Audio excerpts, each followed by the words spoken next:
my god! Wait! Wait, this is not Ferris wheel press!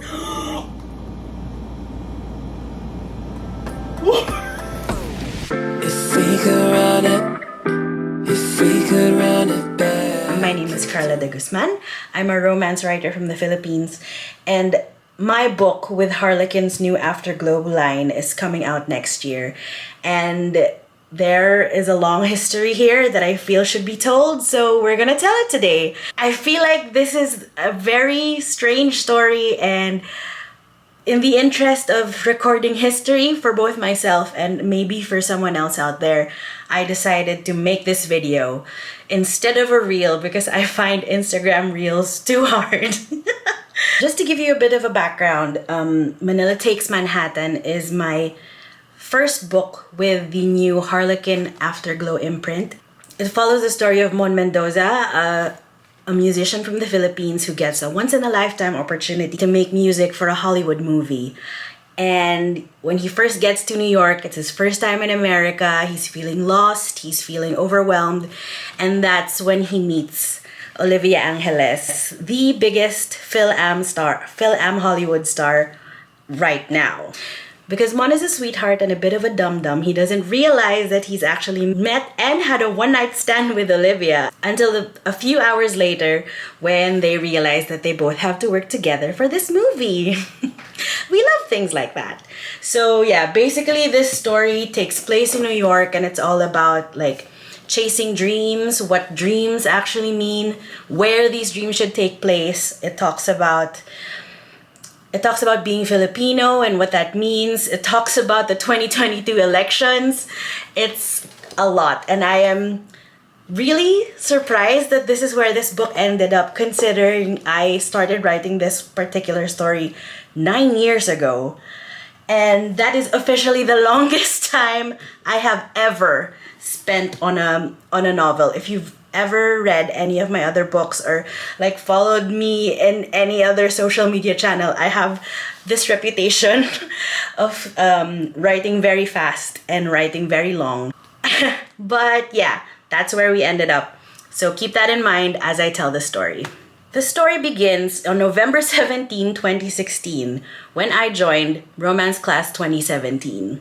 So it's kind of a thing where you all go through a process together, and in those very early days in the community, for me, this is really important. So I like the idea of having other people alongside me as I go through this process. And what was different about Romance Class 2017 was, I don't remember, but I think we were already aware that there was a plan to make the books, to make a select number of books in this class part of an imprint under Romance Class. So Romance Class would have a team that would basically polish what your original manuscript would be and publish it as something under this imprint called Romance Class Flare. But I'm getting ahead of myself. So in May 5, 2017, I officially submitted Setting the Stage. So that was the first title of this manuscript. It was accepted for the imprint.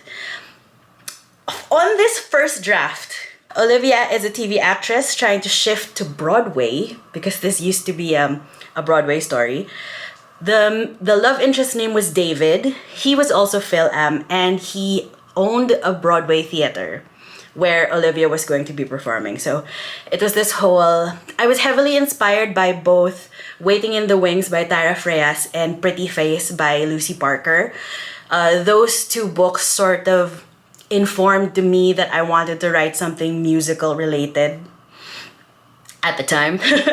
A few days later, I sent Mina an email saying, oh, I changed the title, it's Making a Scene, which is more familiar to you now. So at this point, that's it. Making a Scene is gonna happen. We had a shoot in June 2017 with Gio and Gab playing David and Olivia. And I remember that was a very fun shoot because we got to dress them, we got to choose their makeup, we had pegs of what they were going to do, and there are ones where they're actually dancing. It was a lot of fun, and I still have those photos. I still have the rights to those pictures, so I don't know what I would use them for, but I have them.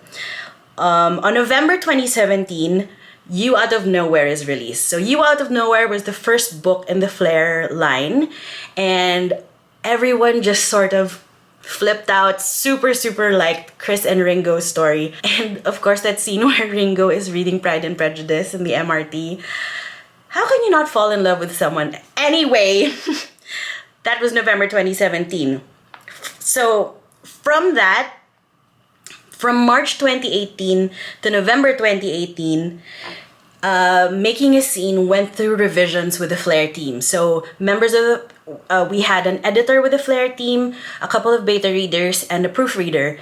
And Making a Scene went through all of those steps. So I got feedback from them. I made some edits with them. I was really on track to make this version of the draft the final version, which is the normal timeline for me, sort of. So it was just a matter of when would it be my turn to be released for publishing. So the book went through all those versions.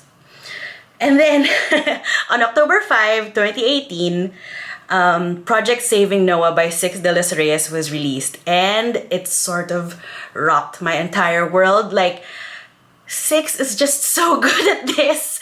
And I know it wasn't meant to be that way, but syempre you felt pressure. Like suddenly you feel like, what the heck did I just write? That was like, it's nothing. It's nothing compared to what Six wrote, compared to what Jay wrote. And it scared me that suddenly I was going to be next. And so I just was having all these doubts. I was freaking out. And then I wrote another draft. I'm pretty sure there's a 2018 version of this draft, but I didn't really change much. Like, the main story is still the same. It's still David and Olivia. It's still Broadway, but there were like several improvements I made. And so, still on track. On March 25, 2020, we did a cover reveal for Making a Scene. And you might have seen this on Twitter or Instagram or whatever, but we had Gio and Gab's photo out, and it was so cute. We had a color, we did all the editing, and it was great, like super on track. And then at some point in 2021, I decided to just rewrite the whole thing. See, it's hard to describe what came over me in that moment because honestly, I don't remember. Maybe it was the pandemic. Maybe it was because I had rewritten some Midnights in Bali to Love, and I felt like some kind of change needed to happen to this manuscript.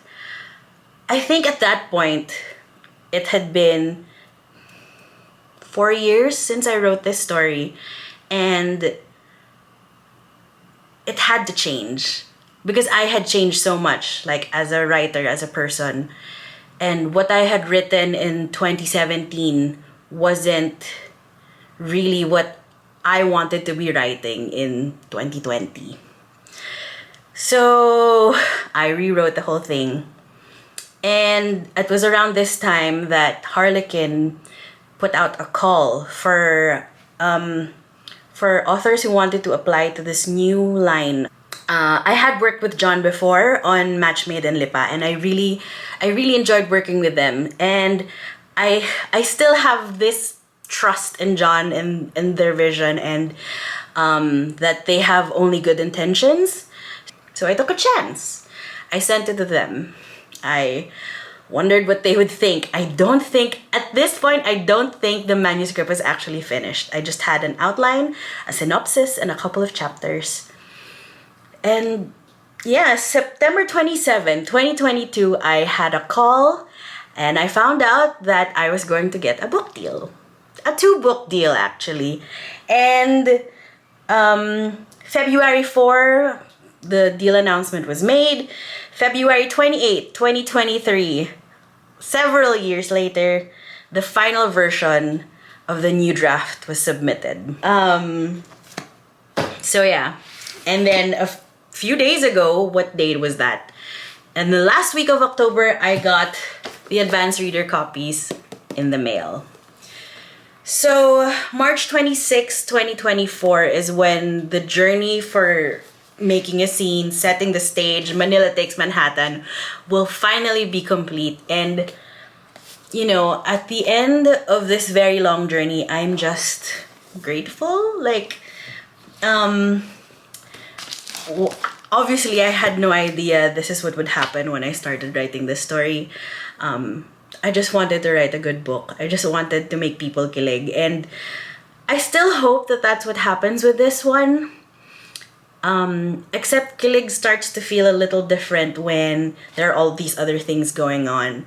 Like, in your country, in your life, in the world.